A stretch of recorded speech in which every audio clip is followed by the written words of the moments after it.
In this video, we are going to cover the WEN 12-inch benchtop drill press. Now, today is November 19th, 2023, and I just got this about 2 or 3 weeks ago for $230 from Amazon. So if that is the price range for you, you'll have to double check, but for right now, that's about what it costs to get delivered. Now, I just want to start out by saying this is a value buy. We're not expecting this to be a Jet 17-inch, but we're also not expecting it to be a Ryobi. And that's exactly where it fits. It is a wonderful value. I'm just going to say off the bat, I have been thrilled with what I've been able to do with this drill press at the price. I would buy it again. I would recommend it to friends. It has been a lot of fun, and it's allowed me to do a lot of things that I couldn't do before this. Now, we're going to go through everything from the pros, the cons, some tips I've learned along the way. But the first thing I want to start out with is the size, the footprint of this, because when I was looking through reviews, that is the first thing I was looking to find. Where can I fit this? And more importantly, what kind of depth could I cut with? So I'm going to show you in depth here the exact footprint. Now, I have mounted this on a table that below has some drawers I made, and I've also made my own drill press table. So this itself does not come with it.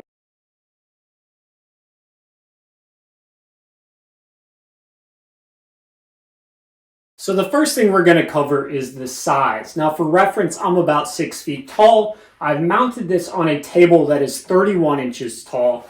This itself, from base to top, is 38 inches tall, which for me then brought the handle a little bit above my chest, but brought the spindle right towards my chest. And I played around with the height a bit, and I found that to be the most comfortable height, because the reason I bought this over the 12-inch or over the 10-inch or 8-inch was I wanted to be able to drill something that was roughly 9 inches tall, 7 inches tall, something in that range. So I went bigger, and that is exactly what I got. I got something that could have quite a bit of drill depth, and I'll show you that in a second. So for size, this way and this way, from the front to the back of the motor, from the front of the base to the back of the motor, is about 21 inches. So you actually have to have a decent amount of room to put it back into, which is why this is jutted out a little more than all of my other shelves.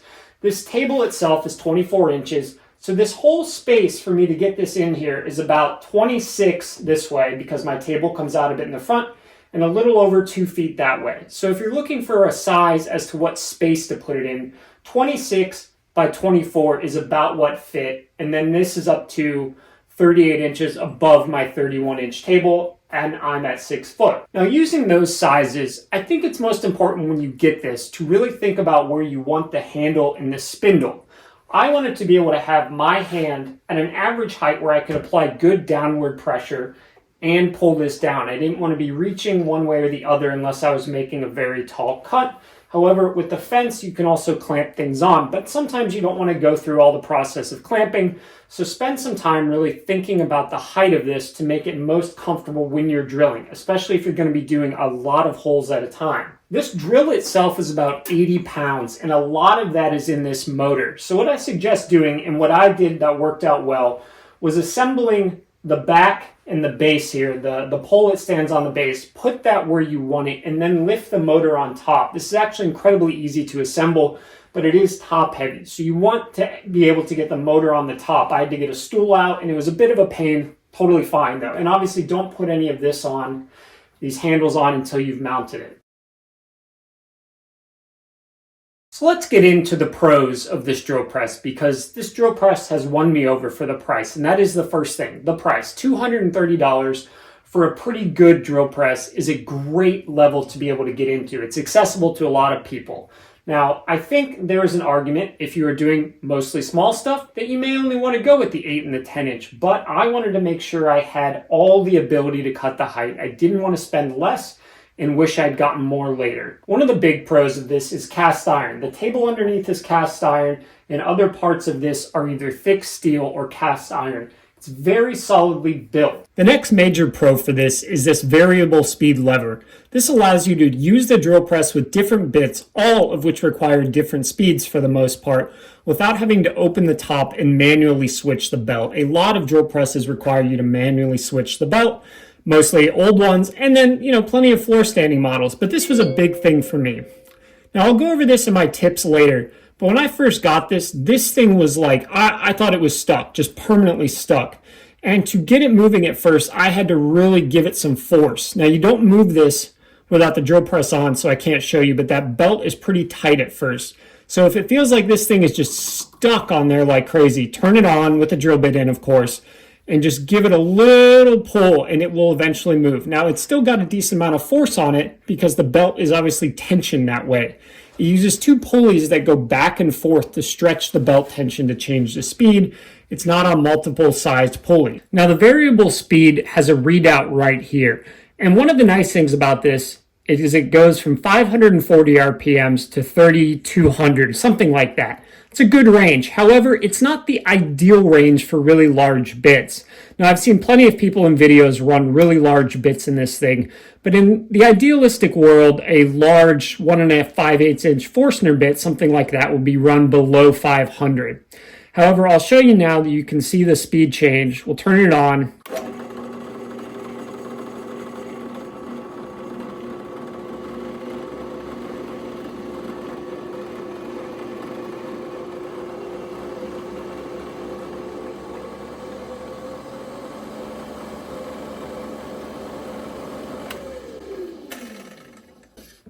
Now, I didn't crank it up all the way there because I'm at a bit of an awkward angle here, but it goes up to 3,100, 3,000, something like that. So quite fast.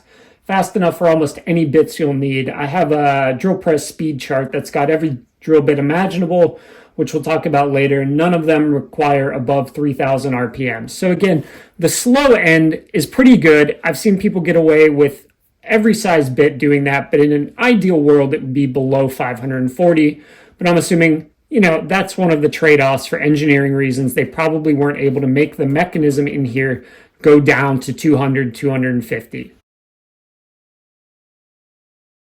Okay, now that we've got most of the pros out of the way, the obvious kind of things, I want to go over the cons, and specifically, why is this $230? There is a lot of raw material in this thing that is not cheap. A lot of time would have gone into putting this together by someone. So why is it only $230? Well, a lot of that has to do with little quirks and fit and finish. When I mentioned the depth stop earlier, I mentioned there was a quirk to it. Now, one of those quirks, or the quirk, is that this little metal part here is not particularly level. Now, I'm probably shaking a little bit, but there is a slant to this, meaning that when the depth stop goes down, it hits this higher side before this lower side, which is a little bit awkward. The next thing was that there was a little bit of rust on this. I hope this isn't in a crucial part. This is at where the bottom of the table mounts to the pole here, and there was some rust. Now, I'm not a structural kind of knowledgeable person, so I'm just going to hope that that's okay, but some rust. We have a pretty sloppy paint job. Again, not something that matters to me at all, but those are kind of the places where they're skimping a little bit. Obviously, a keyed chuck is somewhere where they're saving a little bit of money over going keyless. And then the next thing that is probably a major con is vibration and noise. Okay, now I'm going to go over the vibration and noise. So if your headphones are up a lot, this is probably a good time to turn it down a bit. But if I lower the volume too much on the video, you may not be able to hear it. So I've stuck a 5/16 drill bit in here, nothing huge. We're going to turn it on and we're just going to listen a little bit and then I'll show you the vibration.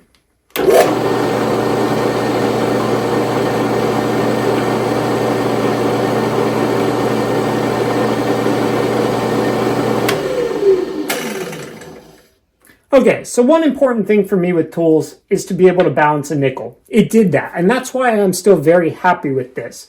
But when you are drilling and you begin to enter, this 80 pounds here, which is relatively top heavy, has a tendency with larger bits to give some serious vibration. I had to make some clamps to hold smaller pieces down because when the drill was entering, it was vibrating a decent amount. Now, obviously, I think that's part of the reason why standing drill presses are made, to add even more weight. So just be aware that there is a decent amount of vibration. It's relatively loud, and you've probably heard that clicking noise in the motor at the end. Now, I've seen a lot of discussion on this, and WEN seems to say that this is totally fine. I don't know if it's some kind of internal break. I don't know what it is. I've never had a problem. It just seems to be part of the drill. The belt also, I'm not sure what kind of quality it is when it came, but it can produce I'm not sure if you can hear that, a bit of a squeaking noise when tightened to certain levels. Now, I'm certainly hoping that in the long run, that doesn't lead to it breaking. I may replace the belt in the future anyways with something a little higher quality. So vibration and noise are definitely one of the cons here. Now, I will state that I've never used an expensive floor model drill press. So that may just be inherent to drill presses. But I have used job site table saw and my cabinet saw, and the difference in noise and vibration is immense.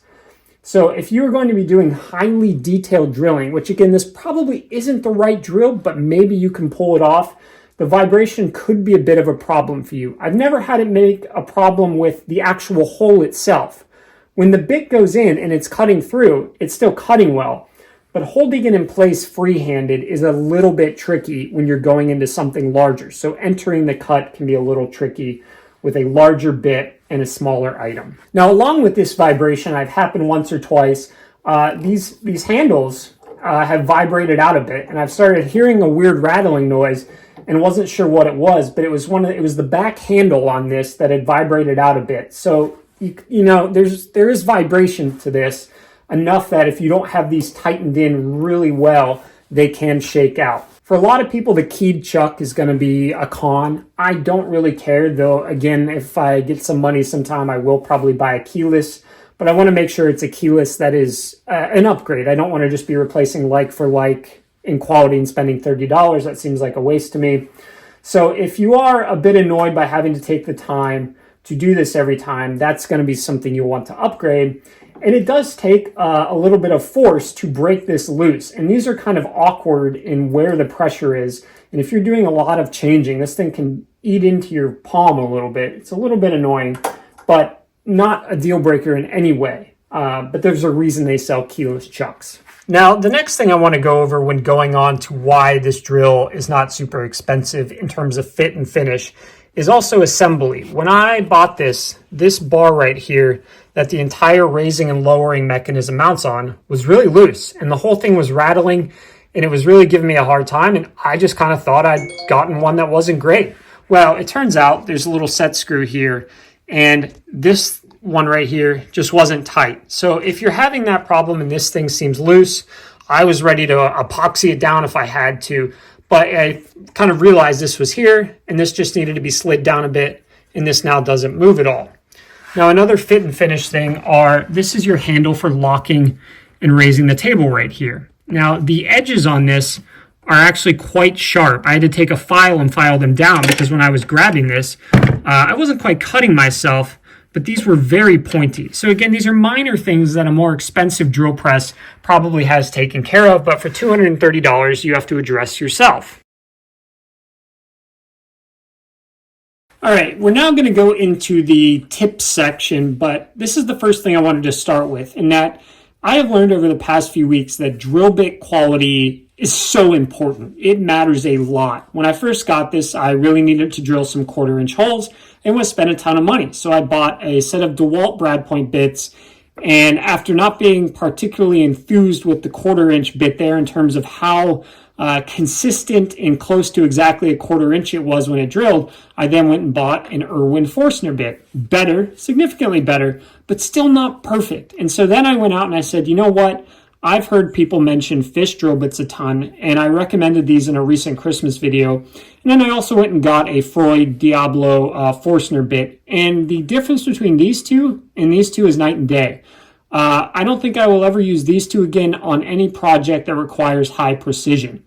The Freud and the Fish's ability to stay cooler and to be exactly 0.25 inches, it's astounding. So while this is really close, and for most things is going to be what you need, and this is a little, again, very close but not precise, the price there is an entry level, and you get what you pay for, whereas the price with these is higher, and you get better results. So consider that if you're struggling to get a hole the right size, that it's quite possible your drill bit is the issue and not necessarily the drill itself. This is usually the cheapest place to start by just buying a higher quality drill bit. In terms of price, I believe this one was about $7 and this one was closer to $10. So the WEN Forstner bit and the Diablo Freud for single bits, not for a kit. And this DeWalt brad point was probably about $1 in the set of brad point bits, and this one was $5. So in grand scheme of things, not a lot of money for the nicer bits, but a significant increase on the unit cost to go from one to the other. But in my opinion, absolutely worth it. Don't waste your money early and try to go cheap if you are looking for extremely precise holes. The next thing I highly recommend as a tip is to get yourself a drill rotations per minute RPM chart. It really matters. If I can, I will try to find the link to this one and post it in the description. But this has been a big game changer. At first, I was using the one that was simply in the manual, and it's nowhere near as accurate enough. In these speeds, I'm trying to go slowly here, so in case you need to, you can just see these yourself. They've got the type on the left, the diameter below, and then the RPM for the material, which is at the top. And I would try to find this yourself, print it out, and keep it right next to your drill because it's incredibly helpful. So for comparison, here's the WEN manual and all they include in here. And they've just got generic size, 3/8 inch, 2,000 to 3,200 RPM. That's an absurd range to be going with, not to mention that ranges of speed change quite a bit for hardwood and softwood. So let's look at the chart for a brad point that's 3/8 of an inch on my chart here. So you can see 3/8, it's more like 2,400 for softwood and 700 for hardwood. 2,400 and 700. And here, just any 3/8 inch bit, 2,000 to 3,200. Absolutely terrible. Now, I'm sure it's better to run it at that than, I don't know, some other speed, I guess. But do not trust this WEN speed chart. It's really far off. All right, the next tip, going back to this handle here, if you are raising and lowering using this, and it's kind of like dropping, clanking, this has to be released quite a ways for it to smoothly operate. I mean, you've got to really release the thing. It's a bit awkward, too, to get back in here, especially if this is up against the wall.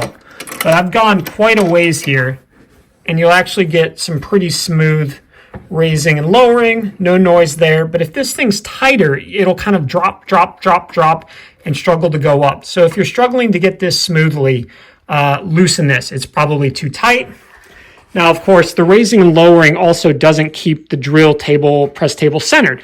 So as you can see here, I've added my own pencil lines to where I know the laser needs to line up, so that when I put it in place at a new height, I just match those exactly and I'm good to go. Next tip is that much like quality of drill bits and RPMs, the speed at which you enter and exit and whether you raise to clear chips really matters.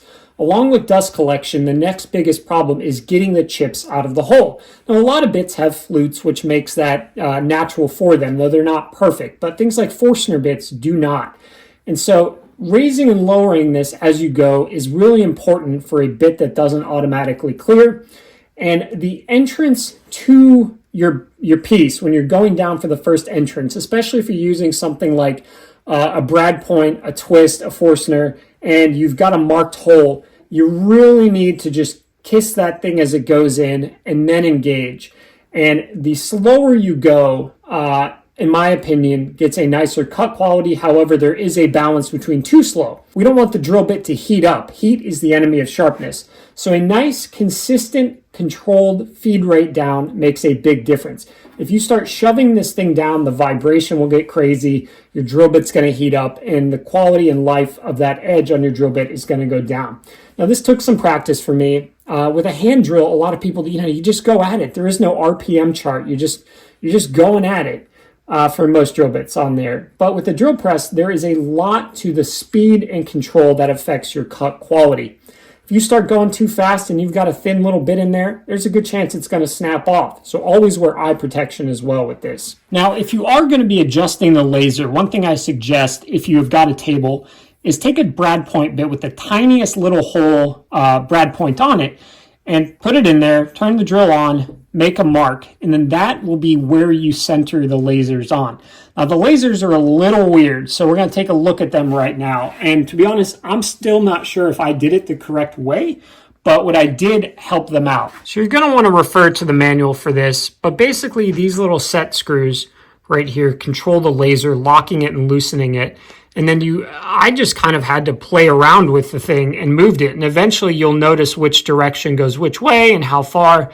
It took me probably 5 minutes of toying around with it. At first I thought you just turned the set screw. And I moved it a little bit, but not enough. And then eventually they got way too far apart when I accidentally bumped this thing, which then led me to realize that the set screw just loosens it, and then you kind of manually have to do it, at least as far as I can tell. There is one on each side of these located in here. That's just a little Allen wrench, which I believe you get with the drill press. I'm pretty sure that size comes with it. Yeah, because there's a bunch of other set screws that you go through and tighten. Also, don't forget to tighten all of these as you go along.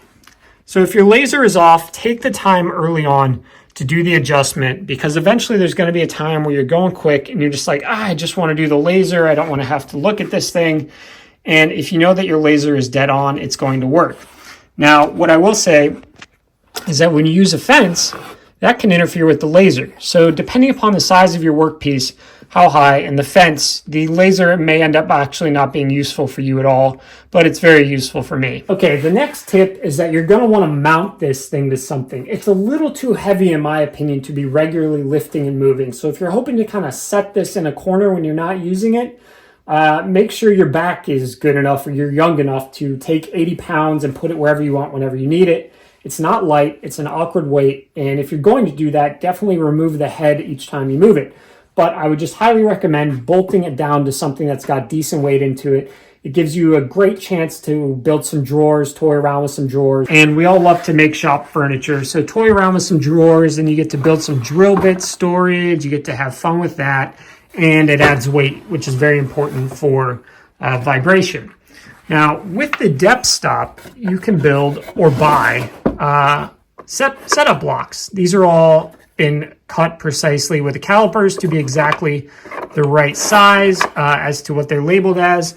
And then the depth stop can be used by zeroing out your bit on the wood. You're going to put the bit bottom down to the wood. And you'll take your setup block and you'll set it in here. And you'll move this depth stop down to make contact, such that when you then remove this and drill down, it will stop at exactly there. So that's a good tip for quick repeated depth drilling if you don't want to get out the measuring tools and you just want to know, okay, 5/8 inch.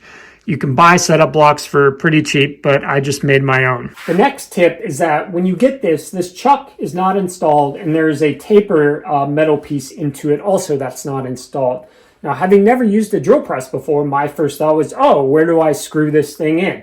You don't. It's a pressure fit, a friction fit, meaning you have to clean this out really well. I used mineral spirits and took it into the cleanest area I could in my house before putting it in there. But when it's time to come to insert this chuck into here, you realize you kind of have to just like take a deep breath, put a block of wood underneath, and mallet it up in there. Now, it took about 2 times for me to get it right. The first time I didn't hit it hard enough, but the second time, 2 good taps-ish, a little more than the tap, with a rubber mallet and a block of pine got this thing seated nicely. I would definitely make sure to take your time when you're doing this. And I'll be honest, it's a little weird, and it sketched me out a bit to just be beating on a part of, not beating, but to be hitting a part of a tool that has to be extremely precise. So when you first get this and you set it together, yes, these are friction fit. There is no screw or set screw or anything like that. You have to put the taper in the chuck after cleaning them out, and then put the chuck in there and give it a whack. Now, for when you want to remove the chuck, you use these depth stops. You're going to put these ones all the way to the top, and you're going to lower this as far as you can, and you will then move these up to here, which will lock it in place. And it comes with a wedge that you essentially stick in here, and you're going to take your mallet again, and you're going to whack in a moderate kind of pressure. And what I suggest is actually setting something under here. I set a few towels kind of right up against it, because this thing will just fall out. And it's a little tricky to try and tap, hold the wedge, and all of that at once. So if you have a table, bring it up, set some towels on there just in case this chuck falls. These are very important to a drill press, and banging it up a bunch is probably not helpful. Okay, the final two parts of this video are going to be going over the table I made and then just some footage of some test cuts just so you can get a look at it. WEN sells their own table for $50, and after assembling this and doing it all, $50 is probably a fair price. I don't think they're overcharging too much for that. However, if you have some 3/4 MDF on hand and you have some T-bolts to make your own stuff, you can easily make your own table for this, and you can then size it to whatever size you need. If you wanted to, you could make this thing relatively wide. So let's just go over some things I did here. Now, to mount this, we go under to the table below, which has an extension arm. If you don't want to put a table on it, that will help you hold work pieces out to one side, out to the left. But it has these slots through it that can be used to put clamps through if you're just using it without a table on top. And as you can see, I put a T-bolt through, a star knob, and then I needed a little block of wood because my star knobs kept wanting to go up in there. So I just took the Dremel and routed out little places for the T-bolts. And then for the fence clamping and for the clamps themselves, what I do, my way of not spending money on T-track, is I essentially route out a 1/4-inch hole with a spiral bit. And then I take that spiral bit and I add a few shallow passes onto either side so that the T-nuts slip up in there and they lock when I bring them up. Now, the downside of this is that you have to have access to be able to put the bolt up there anytime you want. T-track obviously is on top of the table, and you can only put so many of these in there before cutting your table in half. Another thing you're going to want to make are replaceable inserts. I just routed out a 1/4-inch groove in there, and then I take 1/4-inch MDF, and I just use this as a template to make them each time. And you're going to want to off-center this so that you can use multiple different ways and then flip it around as well. So I probably should have put this more like here so that I could flip it more times like that. But definitely off-center it at least one way to get multiple uses out of each one. And take your time when you're doing the depth of this to make sure this lines up really nicely. Okay, the next thing then again is the cutouts I made for the handle and for the chuck. And the reason these cutouts are here is that I needed to do some plug cutting. And unfortunately, I'd already made this fence, so I had to go kind of finesse it on my bandsaw, leaving these, well, ridiculously ugly cuts, but I'm not here to have a nice looking shop. But you could see when I wanted to go down, this handle was going to run into there on the right, and then the back of this chuck right here was also running into the table. So I had to end up cutting those out, which again, if you buy the WEN table, you're going to be cutting into something you paid for, which kind of sucks. Whereas if you build your own, you can cut into it and not feel bad. This is just 3/4-inch MDF. And honestly, if I were to do this again, I would make this twice as thick. However, that does remove then another 3/4-inch of drilling height. And then this is fine. This is just 2 3/4-inch pieces of MDF drilled together and some T-bolt holes running through there. And then I also made, obviously, the 2 holes there for my little clamps, which I own a bunch of T-knobs too. I just sometimes like to make little things. And then I also added just a 3rd hole here for a 3rd clamp. I was doing something that was very, very tiny. It was like that. And I needed something to also help push up against because I couldn't get a clamp on that side. But in theory, with my kind of style, you can add clamping points and quote-unquote T-track anywhere you want. I had a lot of fun building my table, so I would definitely consider building yours, especially because you can custom size it. If I had wanted to, I could have made this further out that way, or closer to me. Now, what I will say is I think there is kind of a limit on how far out you can come this way due to being able to need to reach back in there. So like I said, this is 13.5 inches out, which really worked out well. And the final thing is you need to have a cutout for this handle because this handle spins here. I wanted this all the way up against the back here so my fence could go as far back as possible, but that meant my table was going to cover this. And so I had to kind of just finesse a little bit, cutting it out a little bit at a time, and eventually it got it to fit. And then the one other thing I had to do, I don't know if we can see it here, but yeah, there we go. I had to do a little shimming with some magazine pieces to get it perfectly level. Now, I don't know if that's because this isn't perfectly level or my MDF wasn't perfect. I don't know. I don't really care. But I had to do a little shimming with some pieces from a magazine. That's about it, but we're just going to do some shots of some test cutting right now to end this video. If you have any questions, comments, concerns, if there's anything you want me to like give a test on and give you an answer or measure it or something like that, just let me know in the comments. Okay, we're going to go through and do the test cuts now. This is a 1/4-inch plug cutter. I'm going to put this at, I believe, 500-ish RPM, and we're going to cut a plug out of face grain. You can see exactly here why I had to cut that chuck out and then my own clamping system. I'll turn the volume down for these because this is pretty loud. Also notice that when the fence gets closer, you lose some of the light, which is why I put my magnetic arm lamp around there when I'm cutting even smaller pieces that are closer.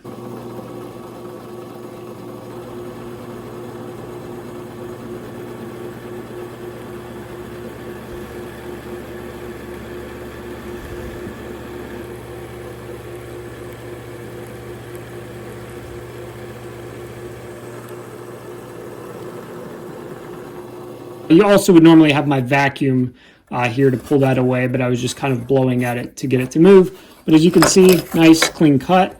This is not too hot to touch. You can grab this, which is a sign that you did it at the right speed, that this is sharp, and that you've got the RPM and the drill speed correct. So you really don't want your bit being so hot that you can't touch it, ideally. Okay, the next one we're going to do is a 1/2-inch DeWalt brad point into the end grain of some red oak. Now, you'll get a good chance here to see the vibration too. So we're going to go ahead. I'm going to get the vacuum out for this one because this is going to be a lot of dust. According to my chart, a 1/2-inch brad point in hardwood should be run at 750. So we're going to set it to that. And the vacuum definitely improves things. So consider, I'm just going to quite literally physically hold this up to here because I don't have one of those arms. But I think those arms for collecting dust are about $30, so I'll probably end up getting one.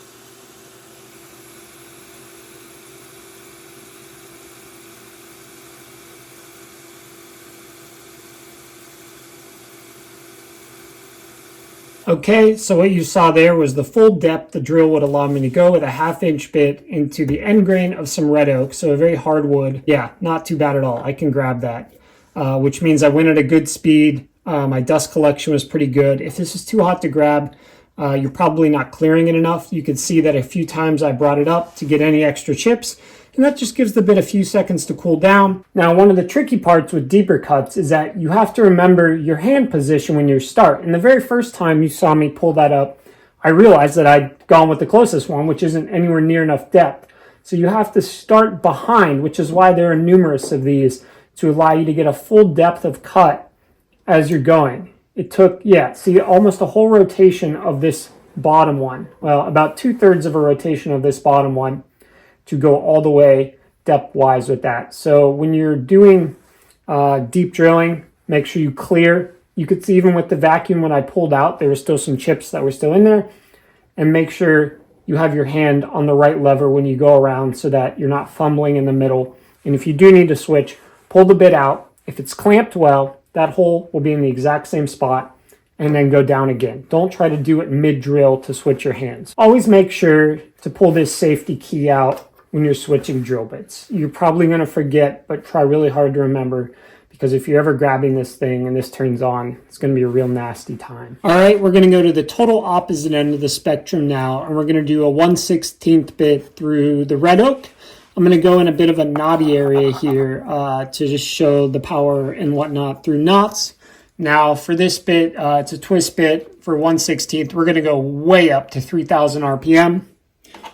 And we'll go ahead and make that cut. And with really small bits, definitely make sure you clear and go at a good consistent rate, because these little guys can heat up and dull and even break really easily. I also suggest on small holes using a centering punch. This is just my grandfather's old manual one, but they sell nice spring-loaded ones.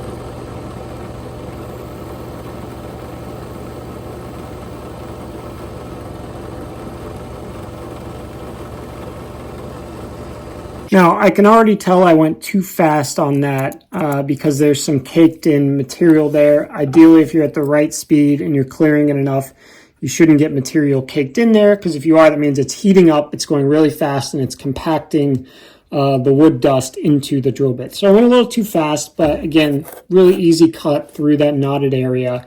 I'm absolutely thrilled with the performance.